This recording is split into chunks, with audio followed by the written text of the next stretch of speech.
Bakery வெளியே அமர்ந்திருந்த வாலிபரை சரமாரியாக தாக்கிய கும்பல். சம்பவ இடத்திலேயே உயிரிழந்த நபரால் பதறி போன பொதுமக்கள். தப்பி ஓடிய நபர்களை தனிப்படை அமைத்து தேடி வரும் காவல்துறையினர். திருப்பூர்ல இருக்கக்கூடிய கோல்டன் நகர் கருணாகரபுரி நகரை சேர்ந்த 30 வயதாகக்கூடிய சதீஷ்குமார் அப்படின்றவரு பனியன் வேலை செய்யக்கூடிய தொழிலாளியா இருக்காங்களாமா. இந்த நிலையில அவர் வீட்டு பக்கத்துல இருக்க ஒரு பேக்கரியில உட்காந்துட்டு டீ குடிச்சிட்டு இருக்கும் போது அங்க வெளியே அமர்ந்திருந்த அவரை பார்த்த இருசக்கர வாகனத்துல வந்த 5 பேர் கொண்ட கும்பல் என்ன பண்ணிருக்காங்கன்னா, கண்ணமைக்கிற நேரத்துல இந்த நபரை சரமாரியா தாக்கி அங்க இருந்து தப்பிச்சு ஓடி இருக்காங்க. இதை தொடர்ந்து ரத்த வெள்ளத்துல சரிந்து விழுந்த அந்த நபர் சம்பவ இடத்திலேயே உயிரிழந்ததாகவும் சொல்லப்படுது.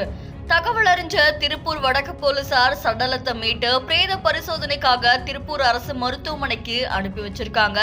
தப்பி ஓடின அந்த கும்பலை பத்தி தனிப்படை அமைச்சு விசாரிச்சுட்டு வரதாகவும் சொல்லப்படுது.